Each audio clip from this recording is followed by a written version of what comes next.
अस्सलाम वालेकुम दोस्तों, breaking news with Moazzam Fakhar में खुश आमदीद। माफी कौन मांगेगा, फौज या इमरान खान? ये एक इस वक्त बड़ा ही इंपॉर्टेंट सवाल है और ख़ास तौर पर कल सुहेल वड़ाई साहब ने जो कॉलम तहरीर किया था जिसमें उन्होंने आसिम मुनीर साहब के साथ होने वाले अपने एक मुकालमे की तफसील पेश की थी और वहाँ पर उनसे जब सवाल किया गया था कि जनाब ये जो सियासी माहौल है कैसे बेहतर होगा, तो जवाब ये मिला था कि सिद्ध के दिल से माफ़ी मांगे बगैर बात नहीं बनेगी। तो उस वक्त से लेकर अब तक ये जो पाकिस्तान का सियासी मंजरनामा है ये माफ़ी के ही इर्द गिर्द घूम रहा है और मेरी नज़र में ये सवाल इस वक्त बहुत ही ज़्यादा अहमियत का हामिल है कि माफ़ी कौन मांगेगा।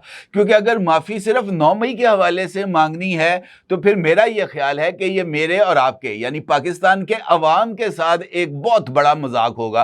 क्योंकि अगर माफ़ी मांगनी चाहिए तो पाकिस्तान के तमाम स्टेक होल्डर्स को, पाकिस्तान के तमाम ओहदों पर बराजमान अफराद जो मर चुके हैं, जो थे, जो हैं, उन सब को माफ़ी मांगनी चाहिए और माफ़ी भी सिद्ध के दिल से मांगनी चाहिए। माफ़ी पाकिस्तान से मांगनी चाहिए, पाकिस्तान के अवाम से मांगनी चाहिए, पाकिस्तान के दस्तूर से मांगनी चाहिए, क्योंकि इसके बगैर चीज़ आगे नहीं बढ़ सकेगी। इमरान खान साहब से माफ़ी के हवाले से जहाँ तक बात है तो मेरे नज़दीक ये सवाल जो है ये बिल्कुल ही गैर मुनासिब है, इस वजह से कि इमरान खान साहब एक से ज़ायद मरतबा उनके सामने ये सवाल आया था। पाकिस्तान तहरीक इंसाफ के मुतअद्दिद लीडर्स ने इमरान खान साहब को यह मशवरा दिया था। अभी रिसेंटली इमरान खान साहब का जेल के अंदर जो मुकदमात की समाअत चल रही है, खास तौर पर GHQ हमला केस में, वहां पर भी इमरान खान साहब की जब मीडिया के साथ गुफ्तगू हुई थी तो उनके सामने यह सवाल रखा गया था। तो इमरान खान ने कहा था कि मैं माफी क्यों मांगूं, माफी तो वो मांगे जिन्होंने 9 मई किया, माफी तो वो मांगे जिन्होंने मुझे जेल में डाला, माफी तो वो मांगे जिन्होंने अवाम पर गोलियां चलाई, माफी तो वो मांगे जनाब जिन्होंने झूठे मुकदमात बनाए, मैं क्यों माफी मांगू? तो ये माफी वाला चैप्टर अगर कोई बंदा ये समझता है कि इमरान खान जो है वो माफी मांगेंगे, ये कतई तौर पर आउट ऑफ सिलेबस सवाल है, ये इमरान खान के सिलेबस में है ही नहीं। और इमरान खान को अगर माफी मंगवाना है तो फिर इमरान खान की दीगर टर्म्स एंड कंडीशंस को आपको मानना पड़ेगा, इमरान खान के साथ आपको डील करना पड़ेगी, इमरान खान की मन मर्जी के मुताबिक आपको चीजें तय करना पड़ेंगी, तब ही जाकर इमरान खान आपके एक मुतालबे पर अमल दरामद करेगा, अदरवाइज अमल दरामद होना कतई तौर पर नामुमकिन है। खुद सुहेल वड़ाई साहब इस बात के जो हैं वो गवाह हैं कि इमरान खान साहब जब बनी गाला से शिफ्ट हो गए थे ज़मान पार्क तो पाकिस्तान की सिविल सोसाइटी के एक डेलीगेशन जिसमें सेफमा के लीडरान भी शामिल थे, जिसमें दीगर मोअज़्ज़ज़ जर्नलिस्ट शामिल थे, जिनमें सुहेल वड़ाई साहब भी शामिल थे, इन्होंने ज़मान पार्क जाकर इमरान खान साहब से मुलाकातें की थी और इमरान खान को इस्टेब्लिशमेंट के साथ मुफाहमत का मशवरा दिया था कि जनाब आप जो है वो इस्टेब्लिशमेंट के साथ सुलह कर लें। तो इमरान खान ने उस वक्त उनको क्या जवाब दिया था कि पहले मेरी गलती बताएं, मेरी गलती बताएंगे तो सुलह होगी, मेरी गलती बताएंगे तो माफ़ी होगी। मैं तो कह रहा हूं कि जनाब वो जो CCTV फुटेज है वो सामने लेके आए, एक गैर जानिबदार कमीशन बनाए, वहां पर अगर ये बात साबित हो जाएगी तो मैं माजरत करने को तैयार हूं। माफ़ी इमरान खान ने उस वक्त भी नहीं मांगी थी, माफ़ी इमरान खान ने उस वक्त भी नहीं मांगी थी जब अता बंदयाल साहब की कोर्ट में इमरान खान साहब को पेश किया गया था और उमर अता बंदयाल ने इमरान खान से पूछा था कि जनाब ये जो बाहर 9 मई को उधम मचा है इसके बारे में आप क्या ख्याल है, आप इसकी मजम्मत करते हैं? तो इमरान खान का यह जवाब था बड़ी अदालत के अंदर कि जनाब मैं तो कल से कस्टडी में हूं, मुझे नहीं पता कि बाहर क्या हुआ है क्या नहीं हुआ। तो मुतअद्दिद मरतबा उमर अता बंदयाल के कहने के बाद इमरान खान का यह कहना था कि जो कुछ हुआ वो अच्छा नहीं है, लेकिन वहीं पर हुआ जहां पर जिन लोगों ने मुझे उठाया था वहीं पर यह एहतजाज होना था, सो हो गया। तो कहने का मतलब यह है, मुख्तसर बात यह है कि अगर कोई ये समझता है कि इमरान खान से माफ़ी मंगवाई जा सकती है, चाहे वो फील्ड मार्शल हैं या मौज़म फ़खर है, ये इम्कान ही नहीं है, मुमकिन ही नहीं है कि ऐसा हो जाए। तो फिर माफ़ी है तो फिर मांगे कौन? मेरी नज़र के अंदर जिस तरह जो सवाल मैंने आपकी खिदमत में गुफ्तगू के आगाज़ में रखा, पाकिस्तान का दस्तूर सबसे बड़ा मजलूम है, उसके साथ जितनी ज्यादतियां हो चुकी हैं, पाकिस्तान के दस्तूर की जितनी बेहुरमती हो चुकी है, तो सबसे पहले पाकिस्तान के 24 करोड़ अवाम को अपने दस्तूर से माफ़ी मांगनी चाहिए कि हमने किसी दिन, किसी एक लम्हे इस एक दस्तूर की किताब जिसने लाइन ऑफ एक्शन को वाज़ेह कर दिया था, जिसने सेग्रीगेशन ऑफ पावर कर दी थी, हमने आज तक इस दस्तूर पर अमल दरामद नहीं किया। अब इस दस्तूर में क्या है? इस दस्तूर के अंदर मेरे और आपके हकूक की जमानत दी गई है। बताया गया है कि शहरी के हकूक क्या है, शहरी के फ़राइज़ क्या हैं। ना तो शहरियों ने अपने फ़राइज़ अदा किए, ना ही दस्तूर के तहत कायम होने वाले इदारों ने अपने फ़राइज़ अदा किए। लिहाजा ये जो हकूक व फ़राइज़ के दरमियान कशमकश है, ये जारी है। अब दस्तूर किस चीज़ की ज़मानत देता है? दस्तूर मेरी जान व माल के तहफ़्फ़ुज़ की ज़मानत देता है। दस्तूर किस चीज़ की ज़मानत देता है? दस्तूर मुझे मेरे अकीदे के मुताबिक ज़िंदगी गुजारने की इजाज़त देता है। दस्तूर मुझे मेरे मजहबी अकीदे के मुताबिक इबादत के हक की इजाज़त देता है। दस्तूर रियासत को पाबंद करता है कि जनाब, अगर मेरे साथ किसी जगह पर, चाहे वो सरकार की तरफ से हो या ज़ाती लेवल पे हो, मेरे साथ ना इंसाफ़ी हो, तो ये रियासत की जिम्मेदारी है कि वो मुझे इंसाफ फराहम करेगी। क्या इंसाफ मिल रहा है?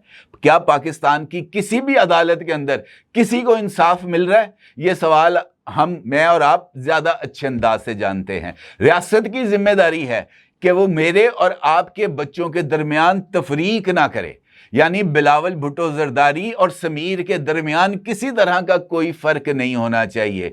जो तालीम बिलावल भुट्टो जरदारी को मिलती है, वो ही तालीम समीर को मिलनी चाहिए। ये रियासत की जिम्मेदारी है कि तालीम सबके लिए और यकसा तालीम। क्या पाकिस्तान में किसी को यकसा तालीम मिल रही है? एचिसन कॉलेज है, बीकन हाउस है और दीगर तमाम सरकर्दा इदारे और गवर्नमेंट प्राइमरी स्कूल, क्या दोनों बच्चों को एक सी तालीम मिल रही है? कतई तौर पर नहीं मिल रही। इसी तरीके से ये फ़र्ज़ है रियासत का कि वो इक्वालिटी कायम करे। इक्वालिटी अगर तालीम के शोबे में नहीं हो रही, तो सेहत के शोबे में कहाँ पे होगी? सरकारी हस्पताल और नेशनल हॉस्पिटल, आगा खान हॉस्पिटल और जिना हॉस्पिटल, म्यू हॉस्पिटल और जनाब दीगर आला जो प्राइवेट हॉस्पिटल्स हैं, उसका फ़र्क हमारे सामने है। जहां पर एक डिस्प्रिन की गोली और वहां पर जिस तरीके से इलाज किया जाता है, अगर किसी ने PIC की एमरजेंसी में जाके देखे तो उसको पता चल जाएगा कि लाहौर का, बल्कि पंजाब का सबसे बड़ा दिल के हस्पताल के अंदर जब कोई बंदा आर्ज़े कल्ब में मुब्तला होकर उसकी एमरजेंसी में जाता है, तो वहां पर उस पेशेंट को ट्रीट करने के लिए बेड अवेलेबल नहीं होते। बंदे जो हैं वो फर्श पर लेटे होते हैं और उनके लवाहिकीन हाथों में ग्लूकोज की बोतलें पकड़े हुए बैठे होते हैं। व्हील चेयर्स के ऊपर लोग बैठे हैं, फट्टे के ऊपर लोग बैठे हैं, ये बोतलें पकड़ के ग्लूकोज की, और वहां पर उनका इलाज हो रहा है। ये है सरकारी अस्पताल। तो सेहत किसने देनी है? तालीम किसने देनी है? इक्वालिटी किसने देनी है? आगे बढ़ने के यकसा मौके किसने देने हैं? रियासत ने। अब बैंकों की सूरत हाल का आप अंदाजा लगाएं कि लोग अपने पैसे बैंकों में क्यों रखते हैं? इस वजह से रखते हैं कि वो महफूज रहेंगे। लेकिन अगर हर रोज बैंक आपके अकाउंट पर डाका डाल रहा हो, हर रोज आपके अकाउंट में से डिडक्शन कर रहा हो, कभी ऑनलाइन, कभी जनाब पर ट्रांजैक्शन, कभी जनाब अकाउंट हैंडलिंग चार्जेस, कभी ATM चार्जेस, कभी फलाने कभी टमकाने, और अगर आपके 10,000 रुपए से कम बैलेंस होगा अकाउंट में, तो फिर बैंक पैसे लेगा। तो चोरों से बचाने के लिए पैसे बैंकों में रखे जाते हैं और बैंक वाले कानूनी तौर पर पैसे चोरी करके ले जाते हैं। तो इसमें हक तलफी किसकी है? मेरी और आपकी। तो माफ़ी किसको मांगनी चाहिए? माफ़ी की अगर बात शुरू करेंगे सर, तो ये बात बहुत दूर तक चली जाएगी। ये महज जो है ना, नारों के लिए अच्छी बात है। किसी की ईगो को सेटिस्फाई करने के लिए माफ़ी मांगना या माफ़ी मंगवाना, ये बड़ी इंपॉर्टेंट बात है। लेकिन हकीकत में अगर माफ़ी मांगनी चाहिए, बशमूल इमरान खान, बशमूल तमाम पॉलिटिकल लीडर्स, बशमूल तमाम जुडिशरी के अफसरान, जुडिशरी से याद आया, बाकी बातें तो दूर की बात है। अभी रिसेंटली खबर मेरी नज़र से गुजरी है जनाब, कि ये जो रिटायरमेंट के बाद आला अदालतों के जज साहिबान हैं, इनकी जो पेंशन है वो 23 लाख रुपए, 23 लाख रुपए जज साहब को रिटायरमेंट पर पेंशन मिलेगी। उनको ताहयात सरकारी घर मिलेगा, उनको बिजली, पानी, गैस, टेलीफोन के बिल्स अदा किए जाएंगे ताहयात। उनके ज़ेरे इस्तेमाल गाड़ी के लिए 600 लीटर फ्यूल मुफ्त फराहम किया जाएगा। ठीक है जी, उनका काम क्या है? इंसाफ फराहम करना। तो वो कितना इंसाफ फराहम करते हैं ये मेरा ख्याल है कि अब सबको इस बात का बखूबी इल्म है। फिर खबर मेरी नज़र से गुजरी कि जनाब 2 गाड़ियां पर जज एलोकेट की गई हैं। एक गाड़ी जज साहब के लिए, एक गाड़ी जज साहब के अहले खाना के लिए। दोनों के लिए 600 लीटर पेट्रोल पर मंथ, यानी 1200 लीटर पेट्रोल पर मंथ मुफ्त मिलेगा। 2000 यूनिट बिजली मुफ्त मिलेगी।